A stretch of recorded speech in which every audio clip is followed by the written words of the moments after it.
Hi, it's me Renu. இன்றைக்கி நாங்கள் எங்கே போகிறோம் அப்படின்னா மருதமலை அண்ட் ஈஷா டெம்பிள் தான் போகிறோம். ஸோ வந்து நாங்கள் கார் எடுத்து ஃபஸ்ட்டு ட்ரிப் பார்த்திங்கன்னா மருதமலைக்கு தான்.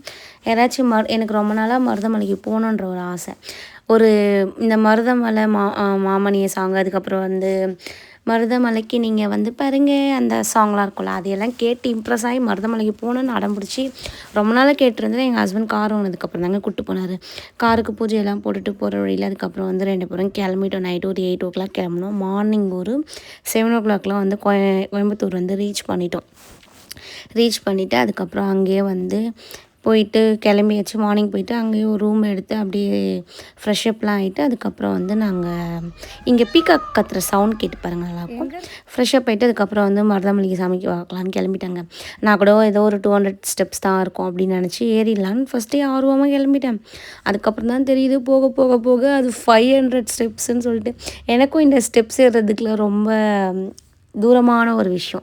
ஏன்னா வந்து நான் வந்து அதிகமாக ஸ்டெப்ஸில் ஏற மாட்டேன். எனக்கு வந்து ஃப்ராக்சர் ஆன கால் அப்படின்றதுனால எப்படி எனக்கு இந்த மருதமலை முருகனை பார்க்கணும் அப்படின்ற ஒரு ஆர்வத்துலேயே வந்து நானும் எப்படியே கஷ்டப்பட்டு ஏறிட்டேங்க. ஆனால் ஏறிட்டு போயிட்டு இந்த போகிற வழி எல்லாமே வந்து நல்லா இருந்துச்சு. சுற்றி பார்த்துட்டே போயிட்டு இருந்தோங்க நானும் எங்கள் ஹஸ்பண்டும். ஏன்னா வந்து ஃபஸ்ட்டு நாங்கள் கார் எடுத்து ஃபஸ்ட்டு வந்த டெம்பிள் பார்த்திங்கன்னா மருதமலை முருகர் கோவில் தான்.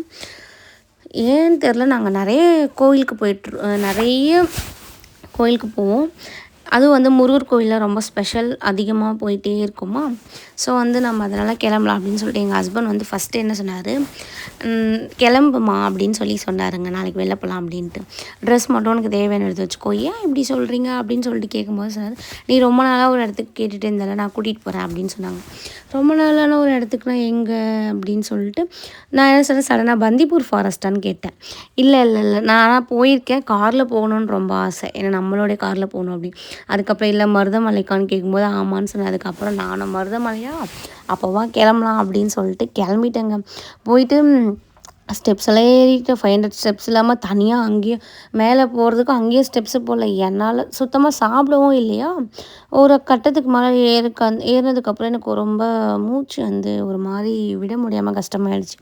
அதுக்கப்புறம் எங்கள் ஹஸ்பண்டை கூப்பிட்டு தண்ணியெல்லாம் குடிச்சிட்டு அதுக்கப்புறம் உள்ளே போய் சாமி பார்க்க போனால் செம்ம ரஷ்ஷுங்க. ஹைலைட்டான விஷயம் என்னென்னா, ஸ்பெஷல் டிக்கெட்டில் வந்து 5 லைன் தள்ளி தான் வந்து க்யூ விட்டுருக்காங்க. ஃப்ரீ தரிசனத்தில் பார்த்தா க்யூவே கிடையாது, அப்படியே போகிறாங்க. இதை தெரியாமல் நாங்கள் வந்து அதான் வெளியூர்லேருந்து வரவங்களாம் இப்படி நின்றுட்டாங்க ஸ்பெஷல்னு சொல்லிட்டு. உள்ளூரில் இருக்கவங்களாம் வந்து இப்படியே போயிட்டாங்க. ஸோ எனக்கு தெரியல, நான் என் ஃப்ரெண்டுக்கு கால் பண்ணேன், பட் அவள் எடுத்திருந்தானா அவட்டையாச்சும் ஒரு டீட்டெயில்ஸ் இந்த மாதிரியாச்சும் கேட்டிருப்பேன். ஆனால் ரொம்ப நேரம் ஆகிடுச்சுங்க சாமி. ஆனால் ஒரு வழியாக சாமியை பார்த்துட்டு தாங்க நாங்கள் வந்து அதுக்கப்புறம் கீழே இறங்கியே வந்தோம். ஆனால் இன்னொரு விஷயம் சொல்லணுன்னா, இந்த கோயம்புத்தூரில் செம்ம வெயிலுங்க. எனக்கு தெரிஞ்சு சென்னையை விட அதிகமாக தான் இருந்துச்சு. அதுக்கப்புறம் பார்த்தீங்கன்னா சாமி ஃபோட்டோ வாங்கிட்டு போகலாம் அப்படின்னு சொல்லிட்டு நாங்கள் வந்து ஒரே ஒரு சாமி ஃபோட்டோ, குட்டி முருகர் ஃபோட்டோ வாங்கிட்டு போனோம். அதுக்கப்புறம் அங்கே வந்து கிளம்பியாச்சு. ஈஷா டெம்பிளுக்கு தான் கிளம்பணும். இங்கே கூட ஏதோ ஓரளவுக்காச்சு வெயிலுன்னு பார்த்தோம். ஆனால் இந்த ஈஷா டெம்பிள் கிட்டே போன வேணா தான் தெரியும்.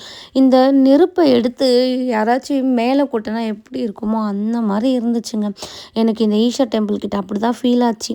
இதனாலே நான் வந்து இன்னும் நிறையெல்லாம் சுற்றி பார்க்காம எப்போ போதும், இது வரைக்குமே போனது எனக்கு ஈஷா டெம்பிள் சிவனை மட்டும் பார்த்தோமா போதும்ப்பா வாப்பா கிளம்பலாம் அப்படின்னு சொல்லிட்டு உடனே அங்கேருந்து ஒரு 4-5 ஃபோட்டோஸ் மட்டும் எடுத்துகிட்டு உடனே ஜூட் ஆகிட்டாச்சு அங்கேருந்து. ஏன்னா செம்ம வெயிலுங்க. என்னை பொறுத்த வரைக்கும் சென்னையோட வெயிலே ஓகே அப்படின்னு தான் எனக்கு தோணுச்சு. இங்கே செம்ம வெயிலாக இருந்துச்சு. அதுக்கப்புறம் இங்கே தியானம் பண்ணுற இடம்லாம் இருந்துச்சு. அந்த தியானம் பண்ணுறதுலாம் நான் பார்த்துட்டு, ஆனால் ஸ்லிப்பரை கழட்டவே முடியல, பயங்கர வெயிலாக இருந்துச்சு. நானும் சரி கொஞ்சம் நேரம் அட்ஜஸ்ட் பண்ணி சாமிலாம் கொஞ்சம் நேரம் பார்க்கலாம் அப்படின்னு சொல்லிட்டு ஓரளவுக்கு ஸ்லிப்பரை கழட்டி விட்டுட்டு பார்த்துட்டு அதுக்கப்புறம் வந்து நாங்களும் அங்கேருந்து கிளம்பிட்டு திலீப்க்கு வந்து விட்டால் போதண்டா ஏண்டா அப்படின்ற மாதிரி ஆயிடுச்சு. ரொம்ப டயர்டாகிட்டாங்க. கண்டினியூஸாக 2 days ஃபுல்லாக கார் ஓடி டயர்டாகிட்டாங்க. அதுக்கப்புறம் போகிற வழியில் சாங்கை போட்டு வைப் பண்ணிகிட்டே நாங்களும் வந்து சென்னைக்கு கிளம்பிட்டோங்க. மார்னிங் ஒரு 4 o'clock தான் ரீச் பண்ணோம். இதோடு இந்த ட்ரிப் முடிஞ்சிட்டு வேறு ஒரு ட்ரிப்பில் உங்களை பார்க்குறேன். தேங்க்யூ.